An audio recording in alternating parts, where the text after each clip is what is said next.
First name I can announce and then you can do it. All right. I will be sitting here with you. First, may I request Shibu Soren ji? Sorry, Hemant Soren ji. I have seen him. I have seen his face. Soren ji बताइए, फरमाइए क्या बोलना है।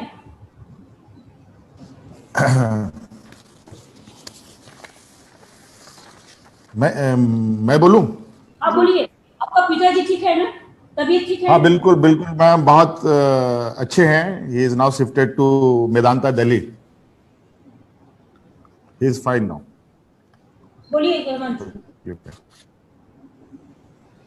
Mother father both are positive now. Yes, I know. That's why I asked about father. But father is okay, but old health medical issues थे, so that उनको हम लोगों ने ट्रांसफर किया है Delhi. Otherwise nothing else, fine. बताइए सुमित जी और हेमंत जी कैसे हम कर सकते हैं? बिल्कुल बिल्कुल बढ़िया। सीबीडी का नाम यहाँ मैं सॉरी चाहूंगा भी थोड़ा सा। मैं पहले भी आप लोगों से मैं बोल रहा हूँ, क्योंकि दीदी को हमने सुना भी। कुल मिला करके के उसी तरीके से हमारी भी बात है। आज की इस बैठक में आदरणीय सोनिया गांधी जी, विभिन्न राज्यों के सभी मुख्यमंत्रीगण, हमारी ममता दी, सबको मेरी तरफ से आज की इस मीटिंग के लिए बहुत बहुत स्वागत, अभिनंदन के साथ अपनी ओर से प्रणाम जोहार करता हूं। और एजेंडा तो मुझे विशेष नहीं मिला है, लेकिन जो बातें हो रही है प्रेजेंट सिचुएशन को लेकर के, दीदी ने पूरी बातें कही, लगभग पूरी इलैबोरेट करके उन्होंने कही है। ये बात सही है मैडम कि देश की स्थिति तो बहुत अच्छी है, कही जा सकती है। और एग्जाम को लेके जो बातें आई और जो सेंट्रल गवर्नमेंट का जो हम लोगों को मदद मिलता है, उससे जीएसटी का जो विषय आया, वो सारी बातें आ गई। वही हाल कमोबेश हमारे राज्य में भी है। लेकिन पता नहीं ऐसा क्यों लग रहा है कि शायद हम ये कहने से हमें हिचक नहीं होनी चाहिए कि विपक्ष हम लोग थोड़ा सा कमजोर होते दिख रहे हैं, चीजों को बहुत जोरदार उठा नहीं पा रहे हैं। और जिस तरीके से सत्ताधारी आज सारी मैकेनिज्म को विपक्ष के विरुद्ध में यूज कर रही है, ये आने वाले समय में फेडरल स्ट्रक्चर के लिए निश्चित रूप से बहुत बड़ा घाटा है। और आपने देखा किस तरीके से ये कोविड के सिचुएशन में भी इतने जो माइग्रेंट लेबर आए, उनको राज्य में आने के बाद लगभग 7 वीक्स इनको लगा कि मजदूरों को बहुत परेशानी हुई। 7 वीक्स लग गया। उसके बाद ये किसी तरीके से थोड़ी बहुत एक्ट उन लोगों ने किया, फिर बाद में धीरे धीरे मुद्दे बदलते चले जाते हैं ये, और लोगों का जो डिस्कशन ऑफ पॉइंट है वो डाइवर्ट करके दूसरी तरफ ले जाते हैं।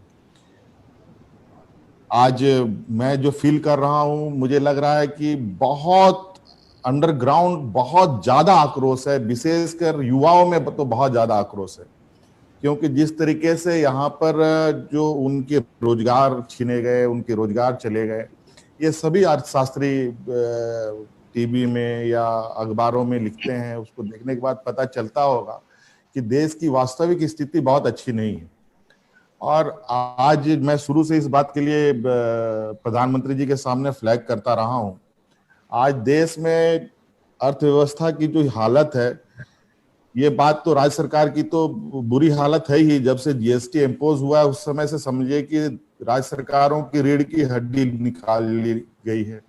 सारे डिसीजन अब केंद्र सरकार करती है, जो उनको देना है देंगे, जो नहीं देना है नहीं देंगे।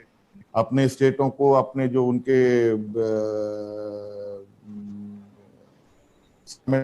एसोसिएट जो स्टेट्स हैं, उनको पॉजिटिव वे में देखते हैं। जो हम अपोजिशन में हैं वो कहीं ना कहीं इसमें पार्शियलिटी तो बिल्कुल क्लियर दिखता है। इसलिए मैंने कहा है कि ये जीएसटी जिस तरीके से केंद्र सरकार आज सारा बर्डन अपने ऊपर ले रखी है, क्यों नहीं राज्य सरकार को भी कुछ बर्डन मिले रिसोर्स जनरेट करने के लिए। आज जिस तरीके से रिसोर्स जनरेट करने के लिए जितने भी बेनिफिट कंपनीज हैं, उन सभी बेनिफिट कंपनी को ये देने पे लगे हुए हैं। और अभी सारी चीजों को ये कंपनसेट करने के लिए जिस तरीके से लगातार पेट्रोल डीजल में दाम बढ़ रहा है, इससे महंगाई तो घटेगी नहीं, महंगाई तो बढ़नी तय है। और ये कब तक कंपनसेट करके गरीबों के ऊपर, मजदूरों के ऊपर, आम जनों के ऊपर ये बोझ डालेंगे, ये समझ से परे है। जब इंटरनेशनल मार्केट में क्रूड ऑयल की कीमत इतनी बुरी तरीके से गिरी हुई है, तो आज हम देश के लोगों को इतने महंगे पेट्रोल डीजल क्यों दे रहे हैं? इसका मतलब स्पष्ट है, ये कहीं ना कहीं इन लोगों का एक अपना स्ट्रेटेजिकली मूव है, जिससे ये एक रिसोर्स जनरेट राज्य के लिए नहीं, देश के लिए नहीं, बल्कि अपने कुछ जो इनके कथाकथित लोग हैं उनके बैलेंस शीट को सुधारने में लगे हुए हैं। जो मुझे जानकारी है, पता नहीं सही है कि गलत है, जो नमामि गंगे का जो सफाई अभियान चला, 6-7 हजार करोड़ का जो डिसिल्टिंग हुआ, उसमें तो अदानी ग्रुप्स ने ही किया। आज वो तो कोई पता भी नहीं कर पाएगा कि वो पैसा गया कहां, अब उसकी कोई जांच भी नहीं हो सकती है। इस तरीके से आज जो भी देश के अंदर लोग अगर थोड़ी बहुत कुछ एक्टिविटीज कर रहे हैं, वो तो मनरेगा में कर रहे हैं। हमारे राज्य में तो मनरेगा को हमने बहुत जबरदस्त एक्सप्लोर कर रखा है, लेकिन उसके अंदर भी जो कुछ जो फॉर्मूलाज हैं उसमें थोड़ी सी लिबर्टी होने से और आसानी से हम लोग और तेजी से लोगों को जोड़ सकते थे। लेकिन जो पेमेंट वेमेंट का शेड्यूल है, जॉब जो उसमें सेलेक्ट करने का इशू है, वो सब राज्य सरकारों को कम से कम फ्री हैंड देना चाहिए कि आप लोग इस तरीके से काम कीजिए, कुछ एक बना करके हम लोग उस तरीके से सेलेक्ट कर पाए। और इस तरीके से तो कई चीजें हैं जो बोलने के लिए है भारत, जबकि सेंट्रल गवर्नमेंट ने खुद इस बात को कहा है कि हमारी कमिटमेंट है जीएसटी लगने के बाद हम आपको सर्टेन पीरियड तक कंपनसेशन देने की। और अभी मुझे लगता है अब चूंकि ये कोविड कोरोना का जो संक्रमण आया, इससे तो हम लोग को लगता है जो कंपनसेशन पीरियड था, ये पीरियड को भी बढ़ाना चाहिए, कंपनसेशन भी बढ़ना चाहिए और पीरियड्स को भी बढ़ाना चाहिए, क्योंकि हमारे पास तो ऐसे ही रिसोर्स नहीं है। अभी तो बहुत मुश्किल से हमारे जितने भी कोल ब्लॉक्स हैं, आयरन ब्लॉक्स हैं, सबको बेचने पर ये लगे हुए थे, ऑप्शन करने पे लगे हुए थे। ये तो मैं सुप्रीम कोर्ट में जाकर के इन चीजों को मैंने रोका है। और उस पर हम लोग होमवर्क भी कर रहे हैं कि हम अपने रिसोर्स को अपने राज्य के बेनिफिट के लिए कितना यूज कर पाए, रिसोर्स जनरेट कर पाए, ताकि सेंट्रल गवर्नमेंट के लिए हर एक रुपया के लिए हम मोहताज ना हो। ये हमारा वर्क प्लान में है। और मैडम यहाँ एक और इशू है, अभी एग्जाम का जो नीट का है और जेई का एग्जाम का विषय जो इन लोगों ने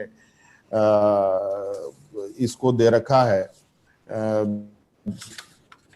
नेशनल एग्जाम क्या है, एनटीए को जो इन लोगों ने सपुर्द किया है एग्जाम देने के लिए, ये बात है सही है, एग्जाम होना चाहिए, इसके पक्ष में मैं हूं। लेकिन मुझे लगता है इट इज टू हरी। अभी बहुत सारी चीजें जो अभी हम लोग मुसीबत में फंसे हैं, अभी मुझे लगता है इसके लिए तो बहुत कुछ हमारे राज्य में तो स्थिति ये है कि हमारे राज्य में यूपी से भी बच्चे यहाँ एग्जाम देने आते हैं, बिहार से भी आते हैं, आस पड़ोस के राज्य के भी लोग यहाँ पर सेंटर डालते हैं। और मुझे जहां तक जो जानकारी मिली है, हमारे राज्य में तो मात्र 4-5 डिस्ट्रिक्ट्स को ही इन लोगों ने सेंटर बनाया है।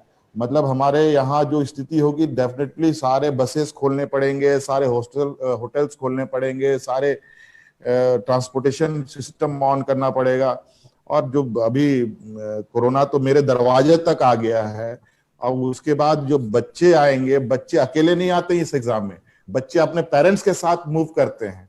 और खासकर जो गर्ल्स होती हैं और पेरेंट्स के साथ आती हैं, मतलब को एक नहीं डबल ट्रिपल करके वो लोग आएंगे, मतलब पॉपुलेशन बहुत बड़ा होगा, जिससे संक्रमण उस समय और ज्यादा होने की संभावनाएं भी होंगी। मुझे लगता है इसमें डिले करने के लिए और थोड़ी सरकार को कुछ फैसिलिटेट करे केंद्र सरकार, ताकि हम लोग बेहतर तरीके से इस एग्जाम को करा पाए।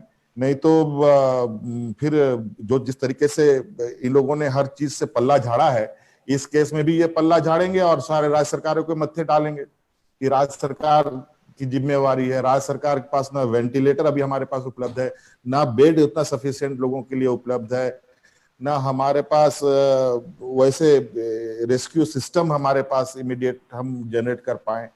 तो है, समस्या तो है मैम, लेकिन इसके लिए हम लोगों को लगता है कि जॉइंटली कुछ प्रोग्राम बनाना चाहिए। मैं इसके पक्ष में हूँ। थोड़ा विपक्ष की आवाज थोड़ी बहुत कमजोर हमको महसूस हो रही है, और ये लोग तो जिस तरीके से आए दिन कभी सरकार को परेशान करो, कभी उस सरकार को परेशान करो, कभी इस विधायक को परेशान करो, कभी उस मिनिस्टर को परेशान करो, इसी में फंसा करके हम लोगों को माइंड डाइवर्ट करते हैं और हम लोग को इनके मेन मुद्दे से हम भटक जाते हैं।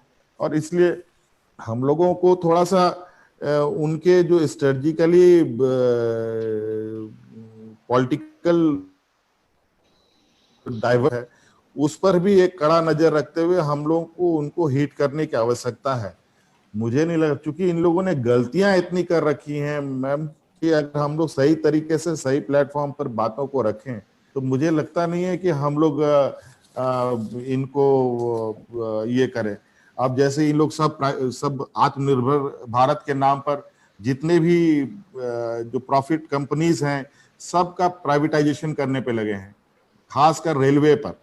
रेलवे तो हुआ, रेलवे करने की वजह से कितने लोग अनएम्प्लॉय होने की स्थिति पर आए, हो गए, और कितने लोग डायरेक्ट इनडायरेक्ट वे में बेरोजगार हुए, वो तो आप सब लोगों को मालूम है। अभी भेल, गेल, एनटीपीसी, सेल, इन सब को बेचने की इनकी तैयारी चल रही है। कैसे चलेगा? आखिर हम लोग किस और देश को ले जाना चाहते हैं? और वैसे भी अर्थव्यवस्था पे खड़ा होने के नाम पर तो कहीं मुझे दूर दूर तक तो दिखाई नहीं दे रहा है। इतने सरकार पैसे रिजर्व बैंक से निकालती है, आम लोगों को तो मिल नहीं रही, ना फैक्ट्री चल रही है, ना छोटे चल रहे हैं, ना मिडिल क्लास इंडस्ट्रीज चल रही हैं, लेकिन सेंसेक्स में इन्फ्लुएंस जरूर दिखता है। और ये कौन सा इकोनॉमिक है, ये मुझे समझ में आता है। कोई इंडस्ट्री चल नहीं रहा, रोजगार हो नहीं रहा, आखिर सेंसेक्स बढ़ कैसे रहा है? ये कहाँ का फॉर्मूला है? ये कौन अर्थशास्त्री बताता है ये? और जितने भी आज देश की स्थिति को बताने वाली संस्थाएं हैं, चाहे वो क्राइम रिपोर्ट हो, चाहे डेवलपमेंट ये हो, वो सारी संस्थाएं आज बंद हो गई हैं। कोई भी रिपोर्ट पेश नहीं हो रही है, किसी भी देश की स्थिति के बारे में पता ही नहीं चलता है कि कैसे हम लोग चीजों को आगे दिशा दे पाएंगे लोगों को। इसलिए थोड़ा सा हम लोग, मैडम आपने अच्छा पहल किया है, और हम लोग मजबूर भी हैं कि हम लोग मिल नहीं पा रहे हैं, लेकिन अब हम लोग को लगता है कि मिलने की भी, और या तो इस तरीके का कोई प्लेटफॉर्म बना करके हम लोग रेगुलर एक सीटिंग करें, ताकि हम लोग को इनके जो षड्यंत्र हैं इसको हम लोग मुंह तोड़ जवाब दे पाए मैडम। इसलिए, और इन्वायरमेंट ये का भी एक इशू से इन लोगों ने अभी जो नया ये किया है, मैं थोड़ा सा इसको मैं आपको फ्लैग करना चाहता हूं। इन लोगों ने एक जो नया अमेंडमेंट EIA का जो इन लोगों ने किया है, जो पब्लिक डोमेन पे इन लोगों ने रखा भी था, लगभग 20 लाख लोगों ने सजेशंस दिए हैं। इसमें जो मेजर इन लोगों ने चेंजेस किया है, पोस्ट फैक्टो एनवायरनमेंट क्लियरेंस का, मैडम ये तो डिजास्टर होगा राज्यों के लिए। आर्बिट्रेरी एक्सपेंशन जो मेजर प्रोजेक्ट्स हैं इनके जो हैं, और इंस्पेक्शन ऑफ पब्लिक, जो पब्लिक हियरिंग को इन लोगों ने खत्म कर दिया है। ये पूरी तरीके से मैडम हमारे लिए तो हमारे जैसे माइनिंग स्टेट्स के लिए तो बहुत बुरा है, और इनकी तो हमारी गिद्ध नजर पड़ी हुई है हमारे स्टेट में। मैं तो अपोज कर रहा हूँ, लेट अस सी, देखते हैं कब तक हम कर पाएंगे। लेकिन कहीं ना कहीं ये लोग कभी कभी डराने धमकाने का भी काम करते हैं। खैर, उससे कोई फर्क नहीं पड़ेगा, लेकिन हमें इन सब चीजों पर भी जो है बात रखनी चाहिए। तो इस तरीके के है मैडम, हम तो, और बातें बहुत है, लेकिन आप लोग सीनियर लोग हैं, आप लोग ज्यादा एसेस करते हैं, आप लोग देख रहे हैं, और बिल्कुल हम आप लोगों के साथ हैं। आप लोग बेहतर प्लानिंग कीजिए, और प्लानिंग होनी चाहिए और जोरदार होना चाहिए, मेरा ये मानना है। धन्यवाद मैम। ममता जी,